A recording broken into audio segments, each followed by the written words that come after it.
Hello my sweet caramel, welcome back to my channel. जैसे कि हमने शुगर डैडी के लास्ट पार्ट में देखा था, ते कुकी को लेके हॉस्पिटल में आ जाते हैं और बहुत ज़्यादा वो कुकी के लिए डर रहे होते हैं। सो फ्रेंड, अब हम आगे की स्टोरी देखते हैं। कुकी को डॉक्टर तुरंत ही ऑपरेशन रूम में ले जाते हैं। वो कुकी का ऑपरेशन करके सारे पॉइजन को निकालने की कोशिश कर रहे होते हैं और दूसरी साइड ते बहुत ज़्यादा डरे हुए होते हैं अपने कुकी के लिए। उन्होंने अपने कुकी को इस दर्द में देख के वो बिल्कुल टूट चुके होते हैं। उन्हें बहुत ज़्यादा अब गुस्सा आ रहा था चेहरे पे कि वो अभी उसे जान से मार दे, पर वो अपने बेबी बनी को ऐसे अकेले छोड़ के नहीं जा सकते हैं। उन्हें पता है कि उनके कुकी को उनकी ज़रूरत है। वो बहुत ज़्यादा कुकी के लिए डर रहे थे। दूसरी साइड जिमिन को भी रेस्क्यू करके उनके मेंशन उनकी फैमिली के पास छोड़ दिया जाता है। कुकी को ऑपरेशन रूम में गए हुए ऑलमोस्ट 4 आवर्स हो गए थे। इन 4 आवर्स में ते ने एक बार भी बैठे नहीं थे। वो पूरे टाइम बस ऑपरेशन थिएटर के रूम के बाहर खड़े हुए थे। वो कुकी के लिए बहुत ज़्यादा परेशान थे। वो अपने लाइफ को, अपने लव को अपने से दूर होते हुए नहीं देख सकते थे। वो बस कुकी को इस दर्द में देख के वो बिल्कुल टूट चुके थे। उन्हें कुछ भी समझ नहीं आ रहा था कि वो अपने कुकी को कैसे सेव करें, उनकी लाइफ को कैसे बचाएं। अगर कुकी को कुछ हो गया तो ते ने डिसाइड कर लिया था कि वो भी इस लाइफ में नहीं रह पाएंगे। वो अपने कुकी के साथ ही अपनी लाइफ स्पेंड करना चाहते हैं। वो बहुत ज़्यादा रो रहे थे। ऑलमोस्ट 4 आवर्स के बाद जैसे ही ऑपरेशन रूम ओपन होता है, ते डॉक्टर के पास आ जाते हैं और उनसे कहते हैं, मेरा कुकी कैसा है, मेरा बनी कैसा है, प्लीज़ आप मुझे बताइए, मेरा कुकी ठीक तो है ना। तभी डॉक्टर उनकी तरफ देखते हैं और उनसे अपनी बहुत ही काम टोन में कहते हैं कि मिस्टर किम, कुकी को जो पॉइज़न दिया गया है वो बहुत ज़्यादा रेयर है। उसका एंटीडोज हमारे पास नहीं है।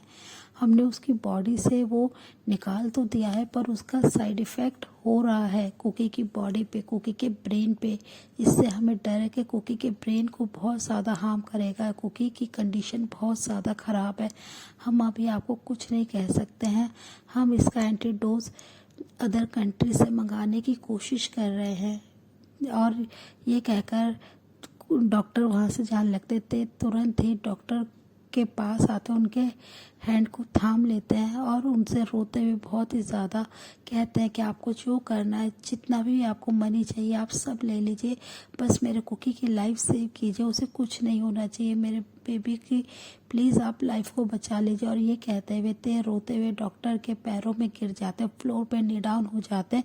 अपने सामने एक इतने ज़्यादा कोल्ड पर्सन को, जो इतने ज़्यादा रूड है, जिनसे पूरा कंट्री डरता है, वो आज एक बच्चों की तरह, एक बेबी की तरह ऐसे रो रहा है। वो किसी की लाइफ को सेव करने के लिए डॉक्टर के आगे भीख मांग रहा है।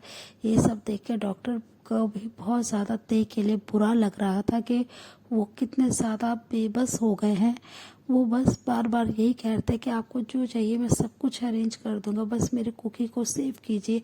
डॉक्टर उनकी तरफ देखते हैं और उन्हें फ्लोर से खड़ा करते हैं और कहते हैं कि मिस्टर किम, हम पूरी कोशिश कर रहे हैं कुकी को सेव करने की, उसकी लाइफ को बचाने की, पर एंटीडोज टाइम पे आना चाहिए, इसलिए उसके बाद ही हम आपको कुछ कह सकते हैं।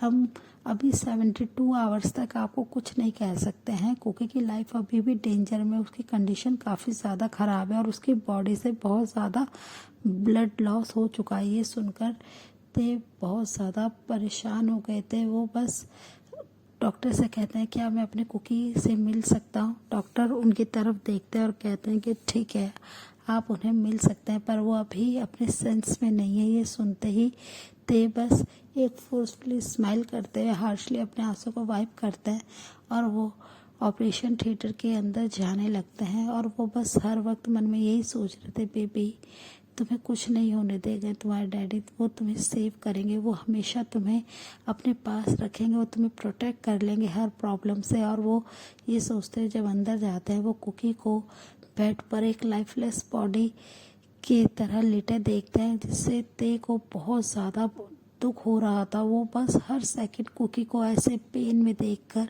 मर रहे थे। उन्हें ऐसा फील हो रहा था कि कोई उनकी बॉडी से उनकी सोल को अलग कर रहा हो। वो कुकी के पास आ जाते हैं और उनके अपने लार्ज हैंड में कुकी के स्मॉल हैंड को लेते हुए उस पर बहुत ही ज़्यादा किस करने लगते। उनके हैंड पे बैंडेड कर रखा था और उनके हैंड पे कैनुला लगा हुआ था। ते बस कुकी के फेस को ही देख रहे थे जिस पे स्लैप के मार्क थे, जिसे देखकर ते को बहुत ज़्यादा गुस्सा आ रहा था कि उनके लिप्स के कॉर्नर से भी अभी कट का मार्क है। ये सब देखकर ते का दिल हर सेकंड टूट रहा था। वो बस कुकी को सेव करना चाहते थे, वो कुकी को अपने पास चाहते थे, वो कुकी को खोना अफोर्ड नहीं कर सकते। वो बस कुकी के हैंड को थामे हुए बस उनकी आंखों से कंटिन्यूसली आंसू गिर रहे थे। वो एक सेकंड के लिए उनकी आंखों के आंसू नहीं रुके थे। वो कुकी के फेस पे अपने लार्ज हैंड को रखते हुए बहुत ही प्यार से सहलाते हुए कहते हैं, बेबी डैडी तुम्हें कुछ नहीं होने देंगे, तुम्हें डैडी सेव कर लेंगे, बस तुम जल्दी से ठीक होके डैडी के पास आ जाओ। और ये कहते हुए ते बस रोए जा रहे थे। फिर थोड़ी देर बाद डॉक्टर आ जाते हैं और उनसे कहते हैं कि प्लीज़ मिस्टर किम अभी आप बाहर जाइए, आपको इतनी देर तक हम अलाउ नहीं कर सकते पेशेंट के साथ। ये सुनकर ते बाहर आ जाते हैं। वो बस ऐसे ही बैठे रहते हैं। ऐसे ही पूरे 2 दिन बीत गए थे। कुकी को बिल्कुल भी सेंस नहीं था। कुकी को ऐसे सेंसलेस देख के ते हर पल मर रहे थे। उन्हें हर पल अपनी लाइफ एक बोझ की तरह लग रही थी कुकी के बिना। वो बस कुकी को ठीक देखना चाहते थे। ते के ग्रैंडफादर और जिमिन और उनके पेरेंट्स भी हॉस्पिटल में आ जाते हैं, पर वहाँ पे आने के बाद जब वो कुकी की कंडीशन के बारे में जानते हैं, सब लोग बहुत ज़्यादा परेशान थे, सब बहुत ज़्यादा रो रहे थे।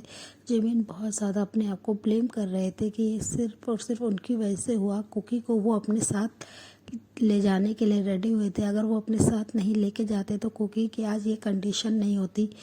पर ते उनमें से किसी की भी बातों को नहीं सुन रहे थे। बस वो साइलेंटली बैठे हुए तो बहुत ज़्यादा चुप थे, जिसकी वजह से ग्रैंडफादर को काफ़ी ज़्यादा डर लग रहा था ते कि इतनी ज़्यादा साइलेंस को देख के कि ये एक आने वाले तूफान की से पहले की खामोशी है, जिससे वो काफ़ी ज़्यादा डर रहे थे।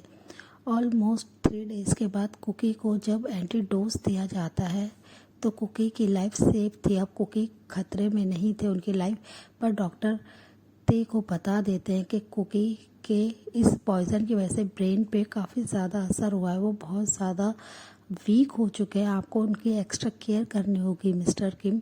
और ये कहकर डॉक्टर स्माइल करते हैं। डॉक्टर की बात सुनकर ते भी स्माइल करते हुए कहते हैं कि डोंट वरी, मैं अपने बनी का बहुत अच्छे से ध्यान रखूँगा। और वो फिर कैबिन से बाहर आ जाते हैं। ते के ग्रैंडफादर वहीं थे तो ते अपने ग्रैंडफादर की तरफ देखते हुए कहते हैं कि ग्रैंडपा आप थोड़ी देर यहाँ पे रुकेंगे, मुझे एक इम्पॉर्टेंट वर्क है। ये सुनते ही ग्रैंडपा ते के करीब आते हैं और उनके शोल्डर पे अपने हैंड को रखते हुए कहते हैं, ते क्या वर्क है कहीं तुम। ये सुनते ही ग्रैंडपा की तरफ ते अपनी कोल्ड आइज से देखते हैं। ग्रैंडपा उनसे कहते हैं कि प्लीज़ ते ऐसा कुछ मत करना, पर ते उनकी बात नहीं सुनते और कहते हैं कि बस आप कुकी का ध्यान रखिए, कुकी के पास रहिए। और वो ये कहते हुए अपने कुछ गार्ड्स को हॉस्पिटल में ही छोड़ के जाते हैं, जो कि पूरे हॉस्पिटल को कवर कर रहे थे। वो कुकी के रूम्स के बाहर काफ़ी सारे गार्ड्स को छोड़ के जाते हैं और ग्रैंडपा भी रूम में आके उसी रूम में बैठे हुए थे। वो कुकी का अच्छे से ध्यान रख रहे थे।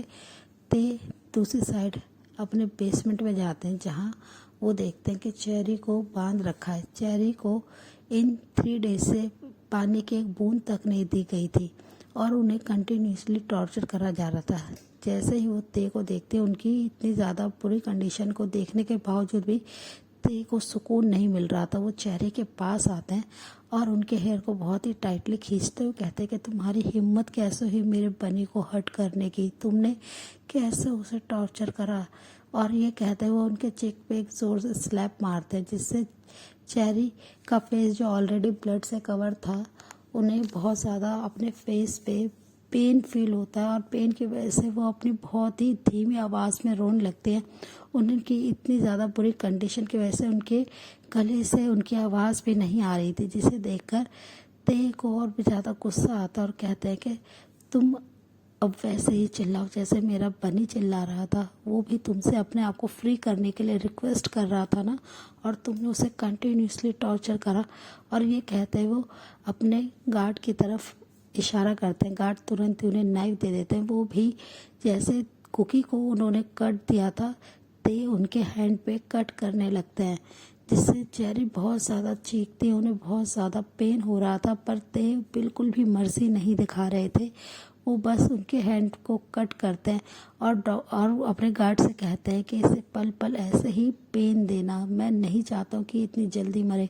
इसने मेरे बनी को हर्ट किया है, उसे पेन दिया है, तो मैं इसे हर सेकंड पेन में देखना चाहता हूँ, तड़पते हुए देखना चाहता हूँ। इसे मरने मत देना।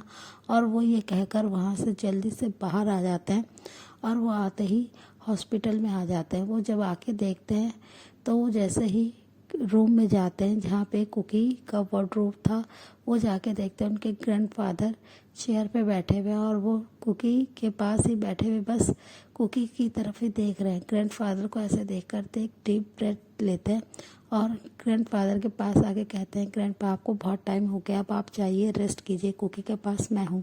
तभी उनके ग्रैंडपा कहते हैं कि नहीं ते, तुम इतने दिनों से हॉस्पिटल से 1 मिनट के लिए भी नहीं गए हो और ना ही तुमने कुछ फूड लिया है। तुम पेंशन जाओ, आराम से रेस्ट करो, फ्रेश और फूड लो और फिर उसके बाद तुम आना। पर ते उनकी तरफ देखते हुए कहते हैं कि नहीं ग्रैंडपा, मैं जब तक कुछ नहीं लूँगा, जब तक मेरा बेबी फूड नहीं लेता है, वो भी तो इतने डेज से भूखा है, वो भी तो इतने पेन में है, मैं अपने बेबी को छोड़ के कहीं नहीं जाऊँगा।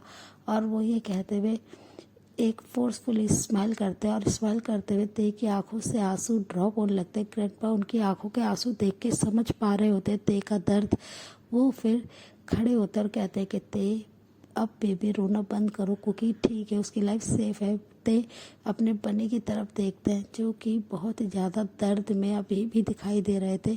उनके चेहरे के दर्द को देखकर ते बस अपने आइज़ को बंद कर लेते हैं और वो अपनी बहुत ही ठंडी आवाज़ में कहते हैं कि ग्रैंडपा, मैं उस हर इंसान को मार दूंगा जो मेरे कुकी को दूर करने की कोशिश करेगा। मैं अपने कुकी को अपने से दूर कभी नहीं होने दूंगा।